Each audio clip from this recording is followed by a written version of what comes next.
नमस्ते, मैं सूरज हूँ। इंडिया ने अभी एक बहुत कमाल का टेस्ट मैच जीता और उस जीत के बाद से लगातार बात चली कि रोहित शर्मा भारत के सर्वश्रेष्ठ कप्तान हैं।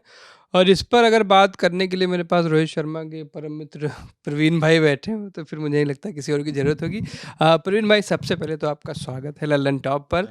कैसी चल रही है लाइफ? बहुत बढ़िया चल रही है, मज़े आ रहे हैं। लेजेंड लीग के साथ जुड़े हुए हैं, मणिपाल टाइगर टीम के साथ। तो अच्छा लग रहा है सब लोगों के साथ दोबारा मिलने का मौका मिल जाता है इसी बहाने, क्रिकेट के बहाने। तो अच्छा मन लग रहा है। हाँ, अच्छा मन लग रहा है। रोहित शर्मा की जो कैप्टनसी है, अभी शुरू होने से पहले बात भी हमारी हो रही थी। कैसे देखते हैं आप? अभी सैंपल साइज बहुत छोटा है, लेकिन जो डोमिनेशन दिखाया है रोहित ने। नहीं, मैं तो पहले से कहता आया हूँ, वो अलग अलग तरीके का कप्तान है। देखो, उसके चेहरे पे एग्रेशन भी दिखाई देगा, वो हंसेगा भी ग्राउंड में, डांटेगा भी ग्राउंड में। तो ऐसे कप्तान चाहिए, वो लेके चल रहा है लड़कों को।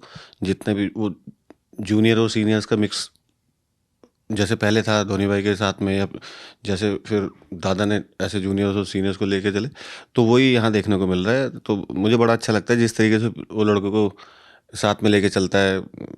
डिनर भी साथ करेगा, मस्ती करेगा, ग्राउंड में डांटेगा भी। तो वैसे ही आदमी चाहिए, वैसे ही कप्तान चाहिए।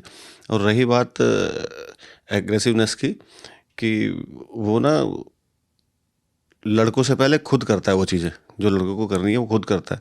तो इसलिए वो बड़ा कप्तान बनता है। भज्जू भाई और हम लोग बात कर रहे थे, तो भज्जू भाई ने ये बात बोली थी कि विकी, ये ऐसे, मतलब हम ऐसे बैठे थे 4-5 लोग, कि ये वो है जो लड़कों से पहले ना खुद करता है। तो इसलिए ये बड़ा कप्तान कहलाता है, और बड़ा ही, इसमें कोई दो राय नहीं। उसने करके दिखाया, जिस हिसाब से टेस्ट मैच जीते, जिस हिसाब से उसने आते ही दिखाया, उसने 2 छक्के मार दिए उसको। तो वो दिखा देता है कि ऐसा प्लान ऐसे है, ऐसे ही जाना है। तो उसमें लड़के भी खुल के खेलते हैं, कोई हेजिटेशन रहती नहीं है। तो वो बाहर से भी पता लग जाता है। हम लोग बाहर से जैसे टीवी देखते हैं, आम पब्लिक भी टीवी देखती है, कि वो पता लग जाता है कि आगे का विचार क्या है। तो वो ज़बरदस्त। अच्छा, आपने इतनी बढ़िया बॉलिंग करी, इतने साल करी। Jasprit Bumrah, all format great bowler, कितना क्या कहूँ, मतलब जब आपको विकेट चाहिए, बुमराह को गेंद दो, कुछ बताने की जरूरत है ही नहीं, वो अगला आदमी खुद से निकाल के दे देगा। बिल्कुल सही, बिल्कुल। तभी तो आप फ्रंट लाइन बॉलर बनते हो, तभी तो आप लीड करते हो। जब आपको पता है बॉलर ने आपको ऐसे उछाल के बॉल दे दिया, ठीक है, आंखों आंखों में इशारा होगा, ठीक है। तो और आपने देखा होगा कि जो आम पब्लिक बाहर मैच देख रही है, उसको भी आइडिया हो जाता है। वो भी 80% 90% ये रहता है कि यार बुमराह आ गया, बुमराह विकेट लेगा। तो पॉजिटिव वाइब्स आती है। जैसे उस बॉलर को बोल दो कि नहीं यार, बुमराह आ गया, बुमराह विकेट लेगा, तो इतना इतना कॉन्फिडेंस हो गया है कप्तान को। तो है ही, आम पब्लिक को भी, आम जनता को भी इतना कॉन्फिडेंस है कि, और उसने, देखो, लीडिंग बॉलर ऐसे नहीं बनता। उसने हर फॉर्मेट में अच्छा किया है, हर फॉर्मेट में अच्छी बॉलिंग की, विकेटें निकाली। लेकिन उसके पीछे जो मेहनत करता है, उसे शायद मेरे ख्याल में कोई देखता नहीं है। बहुत मेहनत करता है वो। तीनों फॉर्मेट खेलना आसान नहीं है। और नो डाउट, जो लेंथ हिट करता है वो, राउंड द विकेट भी बाहर जा रही है बॉले, यॉर्कर भी डाल रहा है। बहुत रेयर पहले देखने को मिलती थी कि रिवर्स हो रहा है तो यॉर्कर डाल रहे हैं। तो वो अब चीज़ें देखने को मिलती है। और हिंदुस्तान का क्रिकेट बहुत आगे चला गया। लोग चाहे कुछ भी कहें कि ऐसा है वैसे, और बाहर के कंट्री के लोग बोलते हैं, माइकल वॉन ने पता नहीं क्या बोल दिया अभी। वो तो मुझे लगा है वो दिमाग ही हटा हुआ है। हाँ, कह रहे थे कि इंग्लैंड की नकल कर रहे हैं, बेसबॉल खेल रहे हैं। हम तुम्हारी नकल करेंगे? जो वो जमाने लद गए। हम किसी की, पहली बात तो हमने जीवन में कभी किसी की नकल करी नहीं। वो जमाने लद गए। उसको तुमने तो बोलना। वीरू भाई को खेलते नहीं देखा क्या वन में? हाँ, वही वो हमें पढ़ भी रहते। वीरू भाई हो गए, दादा हो गए, जैक भाई की बॉलिंग मुझे लगा देखी हाँ। नहीं। तो ये कुछ भी बोलते हैं, मुझे लगा रोटी वोटी नहीं खाते, घास वास ही खा रहे हैं। खैर, ये जो पेस बॉलर्स पिछले कुछ साल में निकल गए, आप आकाशदीप देखो, शमी भाई जब उनके घुटने में चोट लगी है, लगातार इंजर्ड है, तो उनकी जगह आकाशदीप आया, almost same to same bowler. हमने देखा किस तरीके की स्विंग करा रहा था। तो ये जो नए बॉलर्स आ रहे हैं, इसमें क्या लग रहा है, क्या हमारे सेटअप में कुछ ज़्यादा बदलाव हुए? क्योंकि अब हम देखेंगे तो स्पिनर्स नहीं दिख रहे अपने पास।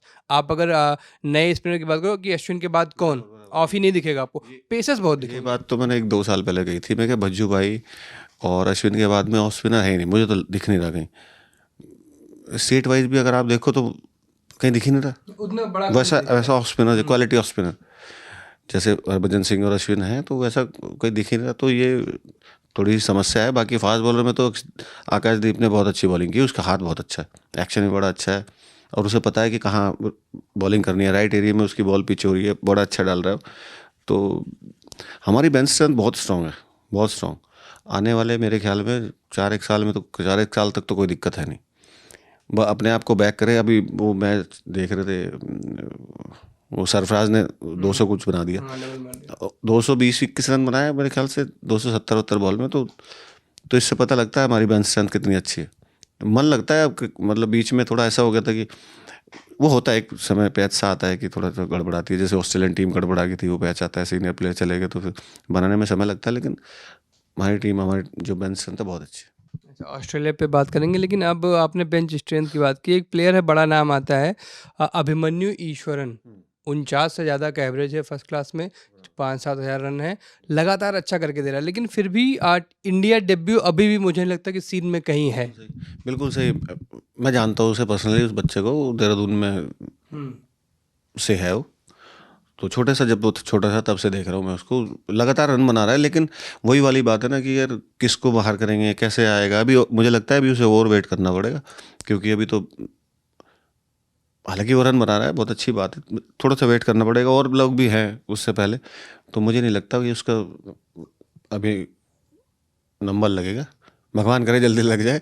लेकिन अच्छी बात यह है, परफॉर्मेंस कर रहा है वो लड़का, और घबरा नहीं रहा है कि नहीं ठीक है, मौका मिलेगा, जब होगा तो मिलेगा जरूर। अच्छा, इसी से एक और सवाल निकल गया था, आज मैं कहीं पढ़ रहा था कि अभिमन्यु ईश्वरन एक टूर पे बैकअप ओपनर के रूप में इंडिया के साथ गए थे, लेकिन उस टाइम कैप्टन कौन था, ना मैं नाम लूँगा ना आप नाम लेंगे, बड़ा क्रिकेटर कोई कैप्टन था।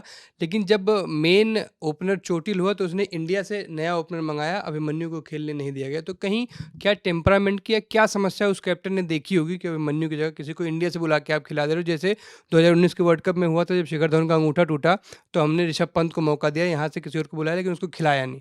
तो जब इस तरीके की चीज़ें होती हैं तो क्या ये भी अभिमन्यु के साथ हो रहा है कि कहीं न कहीं वो सीन में नहीं आ पा रहे, या फिर डोमेस्टिक में रन हैं लेकिन जो नेशनल सेटअप है उसके अंदर के जो लोग हैं उनका भरोसा नहीं जीत पा रहे हैं? कोई टेक्निकल खामी हो? नहीं देख सूरज, मुझे जो तू बोल रहा है उस चीज़ का मुझे बिल्कुल भी आइडिया नहीं है कि कौन कप्तान था, कब हुआ, मुझे तो ये भी ध्यान नहीं। वो तो कमेंट में लोग बताएंगे। अच्छा, वो तो तब दे देंगे फिर जवाब उसका।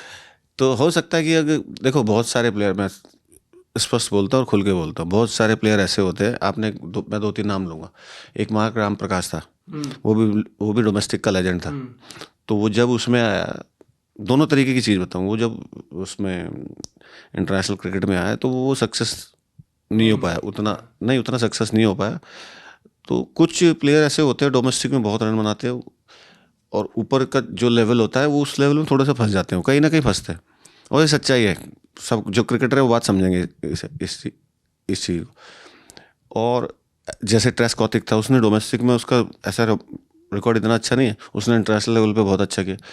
तो हो सकता है ऐसा कुछ हो, लेकिन मुझे इतना आइडिया नहीं है, बाकी तो ठीक है। जब बॉर्डर गावस्कर ट्रॉफी पे क्या आपने कहा कि जब कैमरा बंद था कि पॉजिटिव रिजल्ट आएगा, लेकिन ये पॉजिटिव किस तरीके का होगा? हमने लगातार 2 बार उनको उनके घर में ही हराया है, क्या इस बार भी हम हराने वाले हैं या फिर सीरीज बराबर ऐसा कुछ छूटेगी? देखो, टीम तो हमारी बहुत अच्छी है तीनों क्षेत्र में, चाहे फील्डिंग हो, चाहे बॉलिंग हो, चाहे बैटिंग हो। देखो, मुकाबला तो टक्कर का होगा, क्योंकि ऑस्ट्रेलिया को हराना, जैसे जैसे हमारे हिंदुस्तान में हिंदुस्तान को हराना टफ होता है, वैसे ही वहाँ पे भी टफ होगा। तो वही है, जो बेहतर क्रिकेट खेलेगा वो जीतेगा। लेकिन हिंदुस्तान के चांस ज़्यादा हैं, कॉन्फिडेंस में दिख रही है टीम, और लड़के सब कॉन्फिडेंस में है। तो मेरे ख्याल में रिजल्ट अपने हक में आना चाहिए। अच्छा, वो 3, 4, 5 प्लेयर कौन से होंगे जिन पर नज़र रखनी चाहिए हमें इस सीरीज के लिए? 3-4 तो ऊपर के तो वो तो है ही। बुमराह भी है, जड्डू भी है, अश्विन भी है। सबसे देखना आपको ना, मैं थोड़ा सा जो मुझे अच्छा लगता है, आपको सरप्राइज करेगा केएल। जिस तरीके की उसने इधर बैटिंग की है मैच में, तो उसके हिसाब का विकेट भी थोड़ा बाउंसी भी रहेगा। हालांकि सब जगह खेलना पड़ता है, जहाँ टर्नर होगा वहाँ भी खेलना पड़ता है, जहाँ बाउंसी होता है वहाँ भी खेलना पड़ता है। तो वो मुझे लगता है कि वो बढ़िया खेलेगा। केएल राहुल आपकी पिक है। बस एक और सवाल इसी बीजीटी पे, बीजीटी में हम एक ही स्पिनर खिला पाएंगे, ये तो पक्की बात है। तो अश्विन या फिर जडेजा, किसे पिक करेंगे? अरे यार, ये तो कठिन सवाल है। लास्ट प्ले बचा है। आ, यार पहली बार देख रहा हूँ पीके भाई किसी जवाब में इतना टाइम ले रहे हैं।